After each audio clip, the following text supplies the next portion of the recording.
আজকে আমরা গো নিয়ে তৃতীয় পার্ট করছি। এই পার্টে আমরা দেখব স্পোকেন ইংলিশে বিশেষ করে বা রিটেন ইংলিশে গো এর সাথে কি কি দিয়ে বেশিরভাগ কথাবার্তা বলা হয়। প্রথমে আমি বলছি গো টু।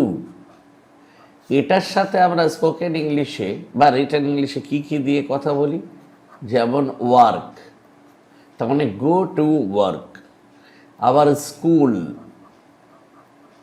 হ্যাঁ, গো টু স্কুল। আবার ধরো জেল, আমি সব এক এক করে উদাহরণ দিচ্ছি। জেল। আবার গো টু বেড, সচরাচর যেটাই বলা হয় গো টু বেড। আবার গো টু স্লিপ, হ্যাঁ, এটা বলা হয়। আবার গো টু ইউনিভার্সিটি, এটা বলা হয়। আবার ধরো গো টু প্রিজন, PRISON।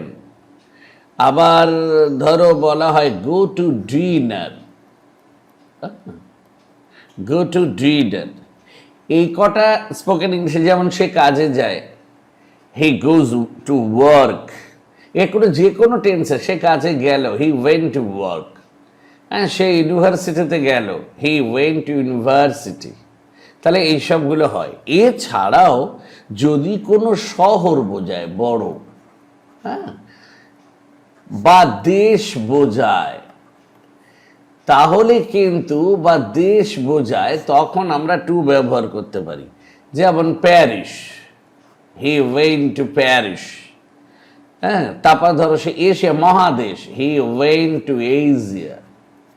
হ্যাঁ, তারপরে ধরো Bermuda triangle, he has gone to Bermuda, Bermuda.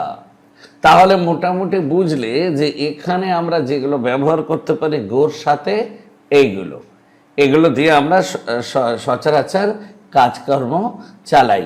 তাহলে এক এক করে এগুলো খাতায় প্রথমে লিখে নেবে, নিয়ে এক এক করে প্র্যাকটিস করবে, দেখবে ব্যাপারটা সোজা। এইবারে আসছি গো। এইবার যদি এখন হলো গো টু, এবার আসছে গো টু দা, মানে দি বসাতেই হবে। কোন কোন ক্ষেত্রে আমরা বসাই সেগুলো দেখব। যেমন যদি আমরা পার্ক বসাই, যেমন ধরো আমরা এয়ারপোর্ট বসাবো, হ্যাঁ, he went to the airport, he went to the park. অন্য জায়গায় হবে না কিন্তু। Bank, BANK, bank, he went to bank. Where did your mom go, তোমার মম কোথায় গিয়েছিল? তুমি বলে she went to the bank, তিনি ব্যাংকে গিয়েছিলেন। আবার ধরো পোস্ট অফিস, হ্যাঁ, পোস্ট অফিসে হলে এটা হবে। আবার ধরো হসপিটাল, আমি এর একটা ফর্মুলা আসছি পরে, আগে দেখে নি কি কি লাগে। হসপিটাল। আবার ধরো train station, train station, STATION। তোমার বাবা কোথায় যাচ্ছে? ওয়্যার ইজ ফাদার গোয়িং, তখন বলে he is going to the station, station. এইভাবে আমরা যদি ডক্টরের কাছে যাই তাহলে goes to doctor, go to doctor. যদি আমরা ডেন্টিস্টে, দাঁতের ডাক্তার, তাও হবে গো টু দা। মনে রেখো এখানে দি না বসালে কিন্তু ভুল হবে। আবার যদি ধরো কেউ লেকে যায় তাহলেও হবে। আবার যদি ধরো কেউ সুপার মার্কেটে যায়, হ্যাঁ, super, where are you going? I am going to the supermarket. জু, চিড়িয়াখানাতে হবে, where are you going? We are going to the zoo. আবার যদি কেউ জিমে যায়, ম্যাক্সিমাম ক্ষেত্রে এইগুলো স্পোকেন ইংলিশে আমরা ব্যবহার করব, জিম। আবার ধরো কেউ যদি সিনেমায় যায়, হ্যাঁ, সিনেমা, হয়তো তোমার ভাই বেরোচ্ছে, তুমি বললে where are you going? সে তখন বলবে I am going to the cinema. আবার যদি কেউ মাউন্টেন্স বোঝায়, MOUNTAINS, এটাতেও এইগুলো ব্যবহার হবে। তাহলে মোটামুটি বুঝে নিলে গো টু দার পরে এগুলো শর্টকাটে দেখে নেওয়া, নিয়ে প্র্যাকটিস করা যে এগুলো কিভাবে আমরা আমাদের জীবনে প্র্যাকটিস করব। তাহলে হয়ে গেল গো টু দা। এবারে আসছে একটা গো, এবার যেটা আমরা নিয়ে বলবো সেটা হচ্ছে গো ফর। এটা স্পোকেন ইংলিশে বা রিটেন ইংলিশে তাড়াতাড়ি আমরা কি বলি, এটা খুব মজার ব্যাপার। ভার্ব কটার আগে একটা করে নাউন দিলে যেটা হয় সেটা হয়ে যাবে। ভার্ব কটার আগে একটা আর্টিকেল, যেমন দেখো ওয়াক মানে হাঁটা, তাহলে গো ফর এ ওয়াক, কি সুন্দর দেখো। আবার দেখো ড্রিঙ্ক মানে পান করা, এ ড্রিঙ্ক। হ্যাঁ, ভার্বের আগে একটা আর্টিকেল দিয়ে দাও, মানে সে হাঁটতে যাচ্ছে, he is going for a walk. Going for হলো, দেখো এগুলো ভার্ব গুলো আগে খুব লক্ষ্য করে দেখো, তাহলে বুঝতে পারবে। আবার দেখো এ মিল, অর্থাৎ ভাত খাচ্ছে, সে ভাত খাওয়ার জন্য যাচ্ছে, পেট ভরে খাওয়া, মিল। আবার দেখো এখানে আবার একটু উল্টো এখানে একটা নাউন চলে এসছে, দেখো কফি।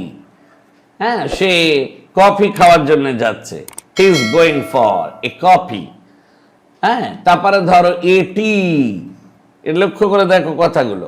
আবার দেখো ফের ভার্ব আসছে, এ রাইড। এটা হয়ে গিয়ে তখন কিন্তু নাউন এসে যাচ্ছে। রাইড মানে এমনি চড়া, এ রাইড মানে চড়ন। ওয়াক মানে হাঁটা, এটা হচ্ছে ভ্রমণ। এইগুলো একটুখানি প্র্যাকটিস করতে হবে, মানে এটা সরাসরি এরকম ভাবে হবে না। হ্যাঁ, তাহলে দেখো আবার এ রান, সে ছুটতে যাচ্ছে, he is going for a run. আবার দুপুরবেলা ঘুমাতে যাচ্ছে, এ ন্যাপ। ন্যাপ মানে হচ্ছে দুপুরবেলা সাময়িক ঘুমানো। হ্যাঁ, এ ন্যাপ, এভাবে যাচ্ছে। আবার সে বিশ্রাম নিতে যাচ্ছে, এ রেস্ট। তোমরা শুধু, আমি বারবার বলছি, ইংরেজিতে কথা বলতে গেলে ইউ হ্যাভ টু প্র্যাকটিস, তোমাকে এটা প্র্যাকটিস করতে হবে। আর সবসময় তিনটে কর্তা দিয়ে প্র্যাকটিস করবে, প্রথমে আমি, তারপর তুমি, তারপর সে, সব কটা টেন্সে আনবে।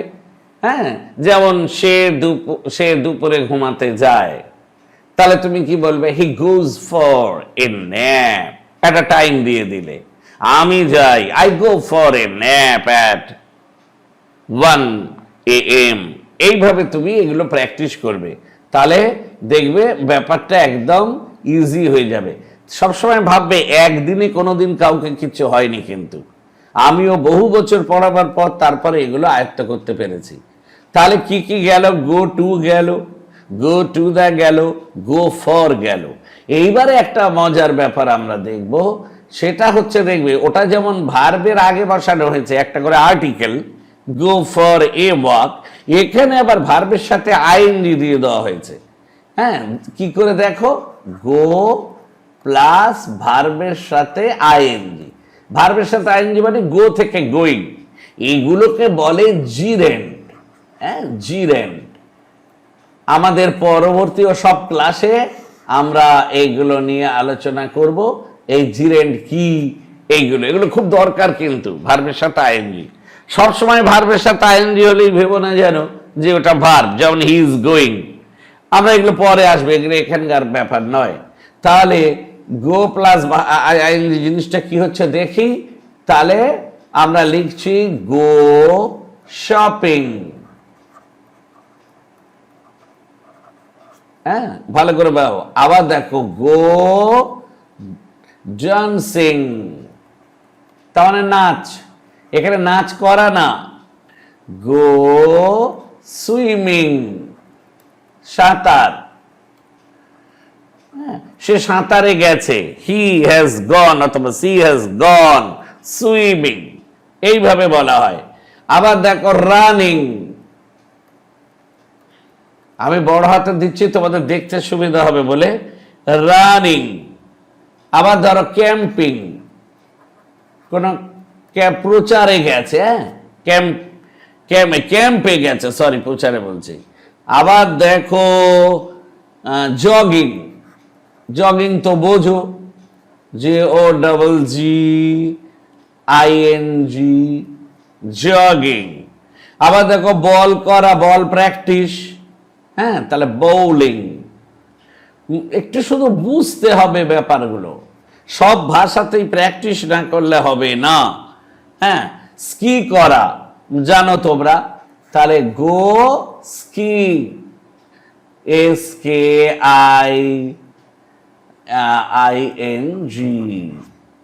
আবার কোন জায়গায় বেড়াতে গিয়ে গো সাইট সিং, SIGHTSIING। তাহলে এইগুলো গো প্লাস আইএনজি দিয়ে হয়। আবার বোঝো, তুমি হয়তো দেখছো তুমি কারোর বাড়িতে গেলে তার বাড়ির বাচ্চা মেয়েটা যাচ্ছে, তখন তুমি বললে ওয়্যার ইজ সি গোয়িং, তখন বললো সি ইজ, তখন সে বলবে সি ইজ গোয়িং, এইবার ওইটা বসিয়ে দেবে ডান্সিং। আশ্চর্য দেখো ব্যাপার, সি ইজ গোয়িং আবার ডান্সিং বসালো। এগুলো সব কিন্তু তোমার কিসের উপরে হয়? প্র্যাকটিসের উপরে হয়। তাহলে আমরা এই পরপর যে ক্লাসগুলো নিলাম, গোর সাথে নিলাম। তোমরা হয়তো ভাববে যে গোর পরে প্রিপোজিশন বসিয়ে শুধু এইরকম হয় না, আবার গো পরে প্রিপোজিশন বসালে সেগুলো ফ্রাজেল ভার্ব হয়ে যায়। যেমন দেখো, আমি একটা পরের ক্লাসে আমি সেটা বলবো। ধরো গো ফর, দুটো তফাৎ দেখো। আমরা গো ফর মানে এখানে কি বললাম? গো ফরের সাথে যেমন এ ওয়াক, তাই তো। আবার আমরা কি বললাম? এ ড্রিঙ্ক, হ্যাঁ, হি গোজ ফর এ ড্রিঙ্ক, তার মানে ও দোকানে কিছু পান করতে যাচ্ছে। কিন্তু এটা নয়।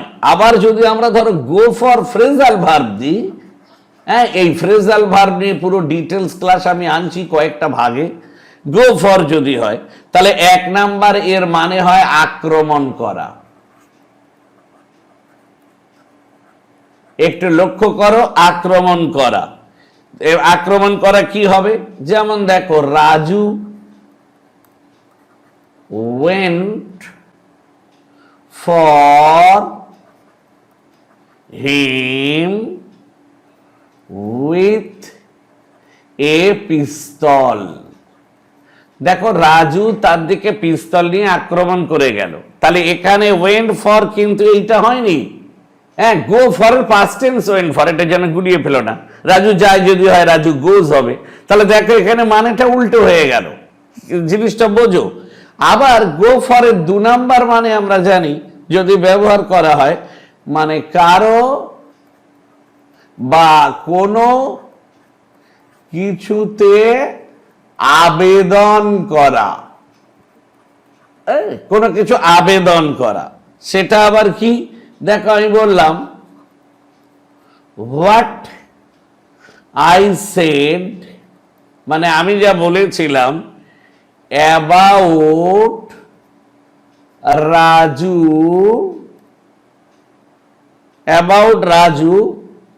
গোজ ফর ইউ।